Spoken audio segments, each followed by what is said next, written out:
네, 2025년 신체 손사에 도전하신 여러분들 환영합니다. 자, 새해에는 여러분들 많은 계획을 세우셨을지 모르겠는데 이 손해상사 먼저 합격할 수 있는 그런 목표 달성의 시간이 됐으면 좋겠습니다. 반갑습니다. 네, 이제 3개월 전에 우리가 이제 기본 강의를 시작을 했고 오늘 이제 기출 문제풀이를 시작을 하게 되었습니다. 정말 시간이 좀 빨리 가는 것 같습니다. 오늘 이제 강의를 시작하는 오늘 기준으로 바로 전날 시험 일정이 발표가 되었습니다. 1차가 4월 중순에 있고 그 다음에 2차가 우리 7월 마지막 주 일요일이더라고요. 27일 날짜인데 오늘 기준으로 보니까 한 200여일 남았던 것 같아요. 그래서 그 시간 동안 여러분들이 충분히 잘 준비하고 진행을 하면 충분히 합격할 수 있다고 저는 생각을 합니다. 제가 이제 기본 강의가 끝나고 나서 이제 최소한 1일 이외독은 좀 준비를 좀 해주셨으면 하는 이제 바람을 여러분들 이렇게 모니터링을 해보니까 나름대로 잘 준비를 하셨던 것 같아요. 기본 강의는 전체적인 우리 책임근제보험에 있어서의 이제 숲을 본다고 치면 이 기출 문제는 여러분들 아무리 많은 것을 잘 알고 있다 하더라도 실제로 시험에서 발현하지 못하면 답안을 작성하지 못하면 아무 소용이 없습니다. 그래서 그런 어떻게 보면 공부하는 방법들을 저하고 한번 시간을 가져서 충분히 풀이를 할 수 있도록 하고요. 이를 통해서 충분히 자신감을 좀 얻을 수 있는 그런 시간으로 삼기를 좀 바라겠습니다. 보니까 강의를 듣는 분들의 한 30%가 처음 도전하시는 분들이고 한 70% 정도가 그래도 재차 한 2회 이상 시험에 도전을 하는 분들인데 제가 말씀드리고 싶은 것은 새롭게 시작한다는 게 더 중요할 것 같아요. 내가 한번 했다고 해서 당연히 그 다음에 반드시 붙는 시험이 아니기 때문에 새롭게 하되 여러분들 가진 실력에 있어서의 기본기를 좀 잘 다져나가는 그런 시간으로 좀 삼았으면 좋겠습니다.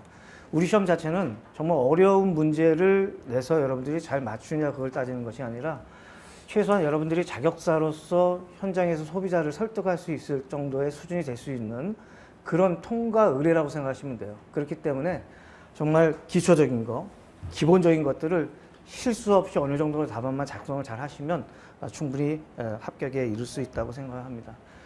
이번 이 기출 문제집 제가 이 책을 프리집을 만들면서 목표는 고득점 만들기라는 타이틀을 만들었습니다. 그 고득점을 만들기 위해서 저와 함께 한번 진행을 했으면 좋겠습니다. 자, 이제 200일 합격 작전입니다. 여러분들 한번 같이 한번 모니터링 한번 해보겠습니다. 오늘부터 이제 5주간에 걸쳐서 이제 기출과 예상 문제 풀이를 실시를 하겠습니다. 기본 강의에서도 제가 기출 문제를 통해서 여러분들하고 간헐적으로 문제를 풀이를 했는데 이 강의 시간에는 여러분들이 직접 문제 풀이를 한다기보다는 기본 강의를 통해서 어느 정도 이해의 범위가 됐기 때문에 그냥 듣고 흘러가는 그런 시간들을 하면서 내가 미처 몰랐던 거라든가 아니면 제가 강조하는 것들을 이 텍스트북에 좀 체크하면서 나갔다가 그 다음에 이제 한 3월까지, 한 2월 중순부터 3월까지는 프리집을 가지고 여러분들이 직접 한번 풀어보세요. 직접 풀어보세요. 왜냐하면 기본 강의 여러분들 한번 들었다 하더라도 또 다른 새 책이나 다른 화면으로 보게 되면 전혀 또 새로운 감으로 느껴지실 거예요. 그렇기 때문에 그런 것들이 있거든요. 사실 이게 어느 정도 준비가 안 되면 7월 마지막까지 가더라도 문제가 새로울 수가 있어요. 그래서 오늘부터 해서 한 5주 정도 강의를 할 때 그냥 여러분 듣고 청취하면서 이런 얘기를 다시 한번 내가 지난번에 공부했는데 이런 내용이었구나 다시 확인하는 그런 단계가 되면 좋겠습니다. 그 다음에 이제 한 4월 달에 우리가 또 한 4주에 걸쳐서 정말 그야말로 이것만큼은 정말 중요하다는 내용들을 다시 한번 핵심 문제 풀이를 과정을 통해서 여러분들 공부를 할 거예요. 특히 제 강의에 있어서는 지난 12월의 마지막 주에 우리 강의를 듣는 분들의 한 40% 정도가 모의고사를 한번 테스트를 좀 해봤습니다. 제가 그 단계를 매년 제가 진행하는 이유는 여러분들의 수준을 좀 어느 정도 알아야 그래도 제가 튜터로서, 가정교사로서 제가 여러분들한테 해줄 수 있는 얘기를 좀 정확히 진행해 갈 수 있다 이렇게 생각해서 했는데 무척 저는 고무적입니다. 제가 직접 몇 년 동안 강의를 했던 것보다 올해 수험생들의 수준이 상당히 높고 기대가 된다. 저는 그렇게 생각을 합니다. 그래서 4월까지는 제가 2월 이번에 그 기출 강의 5주가 끝나게 되면 그 주 한 마지막 주 금요일 경하고 해서 한 4월까지 한 3번 정도로 테스트를 자유롭게 하는 겁니다. 제가 강제는 안 할 거고 여러분들이 하고 싶은 분들은 주신다 그러면 제가 거기에 대한 코칭을 좀 계속적으로 할까 합니다. 우리 시험은 이제 앞으로 6개월, 7개월 정도 남았는데 5월까지는 여러분들이 단권화하는 노력을 해 주셔야 됩니다. 분명히 기본서도 있고 오늘 나눠드린 이 문제풀이집의 내용이 조금은 차이가 있고 또 여러분들이 아는 내용이나 아니면 기타 수험 자료를 통해서 내용이 추가되는 내용들이 있을 거예요. 그러면 그런 내용들을 이 기출문제집 책에다 좀 메모를 해가면서 5월 달에는 여러분들이 따로 본인이 현출했던 자료를 만들어 주셔야 돼요. 그걸 전 강력히 여러분들에게 권면합니다. 그러지 않고서 그냥 가지고 있는 책들로만 이렇게 했을 때는 여러분들 직접 쓰지 않고는 여러분 걸로 만들어지기 어려워요. 그 다음에 이제 6월 달부터 우리가 한 5주에 걸쳐서 이제 모의고사를 시행을 할 텐데 바로 이 자리에서 여러분들이 정해진 시간, 우리가 이제 시험이 90분이지 않습니까? 그래서 90분 동안 문제풀이를 하고 거기에 대한 피드백들을 옆에 있는 분들이 서로 간에 해줄 수 있도록 하고 제가 답안 해설을 통해서 그 자리에서 그 내용은 다 알고 갈 수 있도록 그렇게 제가 진행을 할 겁니다. 마지막 7월이 되면 어떻게 해야 되냐면 여러분 그때는 일주일에 한 번 정도 책임문제는 문제풀이는 해주셔야 돼요. 그 감을 익혀주셔야 돼요. 여러분들 만약에 모의고사 끝났다고 7월 초에 다 끝나고 시험 때까지 문제풀이 안 해보시잖아요. 그러면 결국 다 잊어버릴 수도 있어요. 물론 이제 그 전에까지 해서 여러분들이 충분히 내 걸로 만들어준다고 그러면 충분히 가능성은 있지만 그러지 않을 수도 있기 때문에 7월 달까지 여러분들이 문제의 어떤 패턴을 계속해서 유지해 주셔야 되겠습니다. 특히나 이제 기본 강의가 안 되고 이번에 이제 1월 달에 새롭게 시작하시는 분들은 기본 강의를 빨리 듣고 한 번 정도 회독을 해서 다음 일정을 따라가시길 바라겠습니다. 앞에서도 말씀드렸지만 의학이론과 책임근제보험을 진짜 고득점이 되지 않으면 이 시험에 통과하기가 좀 어렵습니다. 반면 책임근제보험을 어느 정도 일정 부분 여러분들이 몸에만 읽는다고 그러면 자신 있게 점수가 나오리라 저는 생각을 합니다. 특히나 제가 다른 강의들보다는 5점 이상 여러분들 더 추가로 점수 받게 해줬고 또 그렇게 받을 수 있다고 저는 생각을 합니다. 그러면 어떻게 하면 우리가 이 시험을 잘 치를 수 있을까에 대한 고민을 좀 같이 해보면 좋겠습니다. 제가 이제 영어로는 TRW라고 이렇게 표현합니다. 우리가 이제 어떤 숲을 이제 지나가게 되면 나무가 어디가 있고 또 이 길이 어떻게 나와 있고 또 어느 방향으로 갈 건지 이제 방향을 설정을 하게 되죠. 아니면 이제 아파트로 들어가게 된다 그러면 이 집에 거실이 어디 있고 화장실이 어디 있고 또 부엌이 어디 있고 방은 또 어떻게 있는지 다 여러분들이 보게 될 겁니다. 마찬가지 지금 문제를 봤을 때 이게 사례형 문제인지 아니면 사례형 문제에서도 우리가 약술이라든가 아니면 약관의 내용들을 묻는 경우가 상당히 많습니다. 그래서 그것들을 종합적으로 보면서 거기에 나오면 점수가 마킹이 되어 있는데 점수에 맞는 분량을 여러분들이 짜 내주셔야 됩니다. 근데 그것을 간과하고 그냥 바쁘다고 해서 문제만 보게 되면 여러분들이 점수 포인트를 어디서 따야 될지를 실기하는 경우가 상당히 많기 때문에 그 사례가 나왔을 때는 문제의 지문을 보고 이게 몇 점에 해당되고 내가 어떤 내용들을 구성해야 될 건지 그런 것들을 저하고 훈련을 바로 할 겁니다. 약수령 관련돼서는 제 책자에 보게 되면 책임 파트하고 근제 파트의 약수를 약 한 80개 정도의 약수를 정리해 놓았습니다. 그 내용을 여러분 한번 보시고 제가 특별히 실무적인 견해라고 이렇게 나오는 내용이 있습니다. 실무적인 견해라는 것은 약관을 기반으로 해서 써주시면 됩니다. 나는 이제 실질적으로 뭐 보험과 관련된 없는 일을 하고 있는데 실무적인 견해는 어떻게 씁니까? 여러분들 충분히 강의를 들으면서 공부를 준비하다 보면 충분히 약관에 있는 내용들을 대입해서 쓰는 내용들을 시험 문제 작성을 해준다면 저는 최소한 1, 2점은 더 받는다고 자신합니다. 그래서 그런 내용들을 위시로 해서 강의를 진행을 할까 합니다. 이제 문제 유형이 사례형인지 약수령인지에 따라서 여러분들이 구분이 됐다 그러면 다음은 이제 파악을 하는 단계죠. 문제 리딩이라고 표현할 수 있는데 여기에는 출제자의 질문 의도가 다 녹아져 있습니다. 그걸 캐치해야 되는데 별표라고 제가 항상 얘기하는데 이 별로 이제 표시를 했죠. 보전이라고 항상 얘기했어요. 보험 가입상, 보험 계약상을 여러분들이 제대로 한번 좀 파악을 하고 전제 조건에 있어서의 손해배상금을 산천할 수 있는 그 요소들을 충분히 읽어가는 훈련들을 저하고 같이 할 겁니다. 우리의 문제는 약수령과 설명하라는 그런 표현을 합니다. 또 사례형은 산출하라, 산정하라고 얘기합니다. 설명이라고 하게 되면 우리 언어 그대로 얘기를 하면 상대방 출제자나 답을 체크하는 그 답안 채점자한테 나를 증명하는 단계입니다. 말로 설명한 것을 우리는 글로 쓰는 거예요. 근데 이번에도 모의고사를 제가 보면서 느끼는 건데 단답형으로 쓰거나 아니면 자기가 공부하듯이 메모를 해서 이렇게 체크해서 오히려 답안지에다가 자기 막 색깔칠하고 별 표시하는 경우가 있어요. 절대 그런 것들은 하면 안 돼요. 답안지에는 그야말로 약수를 하려면 짧게 서술해서 나가는 것이지 그냥 번호 넘버링만 하고 답만 이제 단답형으로 쓰면 그거는 고득점을 받기가 어려워요. 이번에는 제가 그 채점을 할 때는 그런 어느 정도는 반영해서 넘어갔지만 약수를 하라, 설명하라 그러면 충분히 말로써 쓰는 것을 글로 표현하는 거기 때문에 거기서 나름대로 노력을 해 주셔야 되겠다 하는 그런 것들을 같이 공부할까 합니다. 산출하는 과정에 있어서는 여러분들이 문제를 풀이할 때 약간 중간에 내가 모르는 문제가 있다 하더라도 끝까지 작성을 하는 것 습관을 들여주셔야 됩니다. 예, 중간에 다 부분 점수가 있거든요. 내가 이 문제에 있어서 답안까지 현출이 안 됐다 하더라도 중간 과정에 따라서 점수가 나오고 또 노력도에 따라 사람인지라 점수가 충분히 반영되리라 생각이 됩니다. 그래서 그게 이제 어느 정도 파악이 됐다 그러면 마지막 W, 라이팅이라고 나와 있는데 작성을 해 주시면 되겠습니다. 작성은 문제 지문을 보게 되면 다 보면 순서대로 답안을 작성하도록 문제가 구성이 되어 있어요. 그런 것들 한번 보시면서 시간과 배점에 따라서 우리가 어느 정도 점수를 받아낼 것인지를 연습하는 그런 과정으로 삼겠습니다.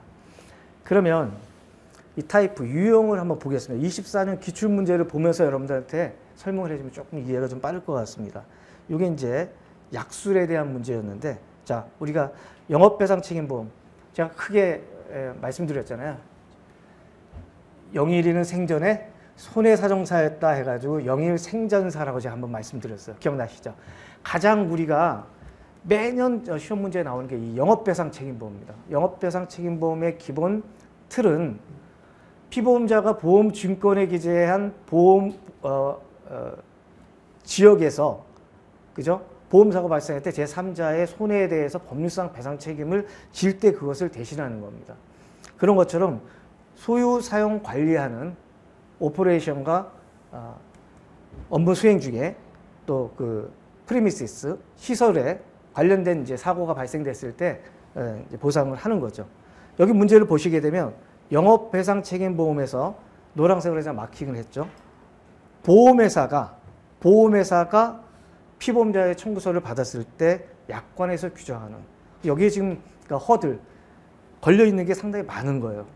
문제는 보면 보험회사의 지급 절차, 보험금 지급할 때 지급 절차가 어떻게 되는지 설명하라는 거예요. 근데 여기 내용을 보시게 되면 우리가 공부를 할 때 이런 것들을 보면 그냥 뒷 문장을 익숙해져 있지 앞에 있는 문자를 다 띄워버리는 경우가 있어요. 그럼 여기서 주체가 누굽니까? 주어가 누구예요? 보험회사예요. 보험회사. 근데 보험회사인데 보험회사가 해야 될 그 어떤 의무, 권리 뭐 이런 것들을 내용을 써주셔야 되는데 이것을 읽지 않고선 피해자가 청구했을 때 아니면 피보험자가 청구했을 때 그런 내용들을 답안을 작성한 사람들이 많아요.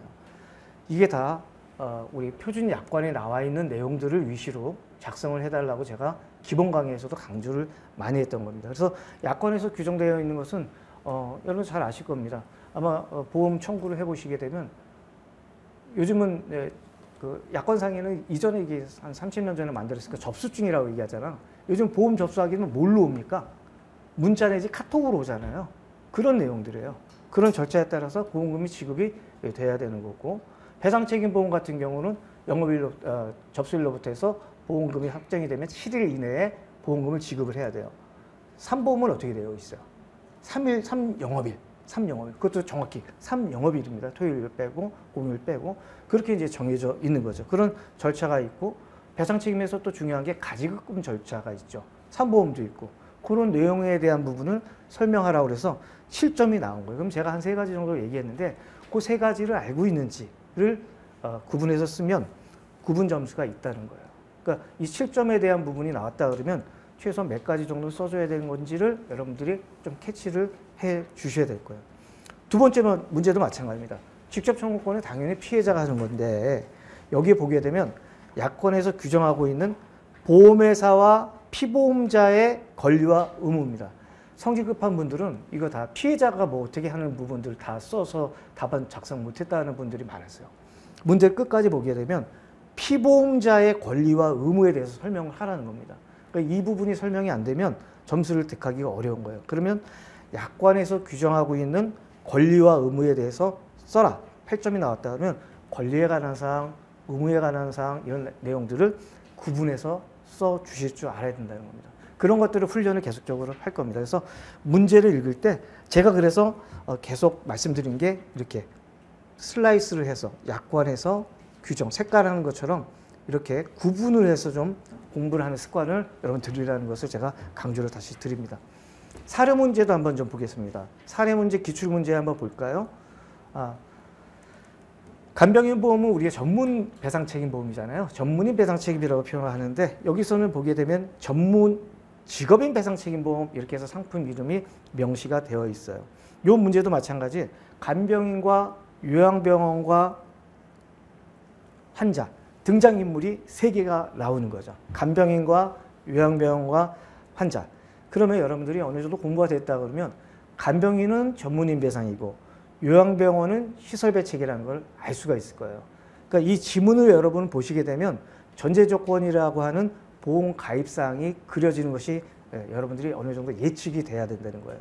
그러면 전문의 배상 책임과 영업배상 책임 제가 질문을 하나 드릴게요. 이게 의무보험입니까? 아니면 임의보험입니까?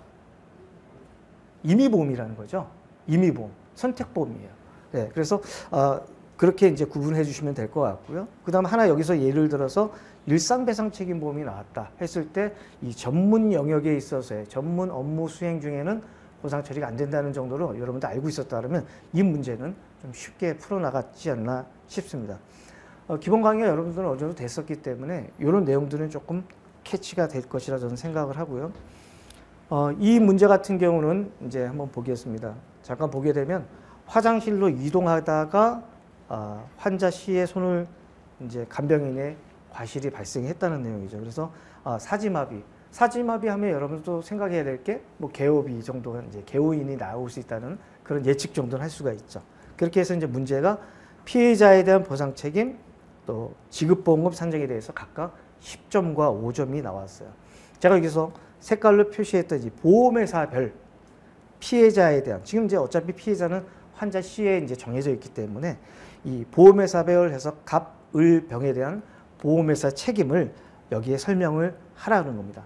방금 전에도 저한테 얘기했던 이런 법률상 배상 책임을 써야 되느냐 하는 거기에 대한 문제의 여러 키포인트인데 그런 내용들 한 줄 내지 한 2줄 정도 여러분들이 작성을 하면서 답안 구성을 좀 아름답게 구성하는 게 필요합니다. 만약에 그런 생각 없이 머릿속에만 잔주현했다가 답안만 면책 부책만 여러분들이 구성한다 그러면 쉽게 답안이 그때 안 나옵니다. 생각하면서 쓰면서 이게 전체적으로 내가 이게 되는지 안 되는지를 훈련하면서 됐을 때 그게 어느 정도 되면 답안 현장에서는 그게 자유스럽게 좀 써지지 않을까 이렇게 생각이 듭니다.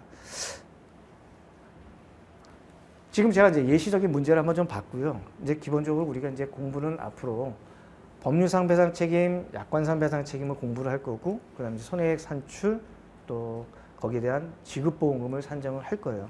이제 배상 책임 같은 경우 법률상 배상 책임과 약관상 배상 책임에 있어서의 민법은 일반법이고요. 우리 약관은 특별법이라고 그랬잖아요. 그러면 어떤 게 우선한다고 그랬죠? 약관이 우선입니다. 약관. 그래서 제가 기본 강의 때는 말씀을 드렸지만 여러분들이 시험 보는 7개월 동안은 보험회사 직원 입장에서 공부를 하셔야 된다. 저는 그렇게 강조를 드립니다. 왜냐하면 출제 자체도 우리 보험감독원에서 금융감독원에서 이제 문제 출제를 하고요. 모든 것은 약관과 판례를 기준으로 이제 우리들이 이제 업무를 수행하고 있기 때문에 보험회사 입장에서 진짜 여러분들이 보상 담당자, 심사 담당자 역할에서 하면서 문제를 풀이해 나가는 게 무엇보다 중요하다고 생각을 합니다. 특별히 우리가 약관이 이제 구성이 보통 약관, 특별 약관, 추가 특별 약관으로 구성되어 있다고 그랬잖아요. 특별 약관과 추가 특별 약관의 이제 특징적인 것을 좀 여러분들이 아신다고 그러면 그런 내용들 가지고 중심적으로 공부를 하면 좋겠고 또 표준 약관 표준약관 한 번 정도 다시 한번 저하고 같이 공부하면서 여러분 알아가면 좋을 것 같습니다. 손해액 산출 문제 제일 중요하면서 여러분들 가장 부담스러워하는 문제일 텐데 그 부분만큼은 여러분들 저하고 공부할 때 확실하게 좀 같이 공부를 해 주시면 좋을 것 같아요. 왼쪽에는 보험기간, 보상 한도액, 그죠? LOL이라고 그랬고 오른쪽은 자기부담금. 기억나십니까? 그래서 LOL과 디덕터블에 대한 문제는 여러분들 항상 머릿속에 가지고 있었다가 마지막 지급보험금까지 산정할 때 그 부분을 누락하지 않도록 그렇게 진행을 해 주시면 좋을 것 같습니다. 근제보험 파트는 약 한 30% 정도가 우리가 이제 시험 문제에 이제 출제가 될 텐데요. 용어에 대한 정리가 조금 많이 좀 필요로 합니다. 뿐만 아니라 이제 사용자 배상 책임, 그건 이제 손해배상 책임과 동일하게 이제 공부를 하시면 될 것 같고요. 다만 이제 이 공제 후 과시상계를 아직까지 조금 여러분들이 정리가 좀 잘 안 됐을 텐데 이 부분은 항상 매년 지금 한 3년 차 내지 그 이상 지금 계속 나오는 입장입니다. 22년 이후로 이제 판결을 현업에서도 적용이 되고 있고 판사들도 다툼 없이 정리를 하고 있는 상태이기 때문에 그런 부분도 계속 연구를 하고 같이 하시면 좋겠습니다. 마지막으로 이제 라이팅 작성 부분을 한번 좀 말씀을 좀 드리면 이런 이제 타입과 리딩이 어느 정도 여러분 됐다 그러면 그것을 구성을 좀 간단하게 답안 작성하는데 훈련이 좀 되면 좋겠습니다. 그래서 앞에서 다 얘기했지만 보험 종목별로 특징적인 것을 정말 내가 실무적으로 심사자 내지 보상 담당자 입장에서 정리한다고 한번 해보시면 되겠습니다. 충분히 가능성이 있고 설사 그 부분이 여러분들이 조금 훈련이 안 됐다 하더라도 답안의 구성에 있어서의 여러분들이 문제 지문에 대한 파악만 어느 정도 되면 크게 작성하는 거에 있어서는 문제가 되지 않는다. 여러분들 작성이 잘 안 돼요 이렇게 이제 얘기하는 이유는 실질적으로 앞에 얘기했던 문제 지문에 대한 파악이 안 됐기 때문에 그렇거든요. 그래서 작성에 대한 툴은 어느 정도가 정해져 있습니다. 정해져 있는 것을 여러분들이 같이 한번 알아보시면 좋을 것 같고요. 손해배상금에 있어서의 산정은 앞서 얘기했듯이 과정에 있어서의 답이 좀 잘 안 나온다 하더라도 만약에 이런 건 제가 팁을 하나 드리면 계산을 대충 해보니까 보상 한도액 LOL보다 더 초과가 될 것 같아. 그렇죠? 그러면 답안 최소한의 답안에 있어서의 보험 가입 금액이라도 쓰고 나와야 돼요. 그런 노력들은 해주셔야 돼요. 무슨 말인지 아시겠죠? 내가 산출을 해보니까 보상 한도액 넘어가.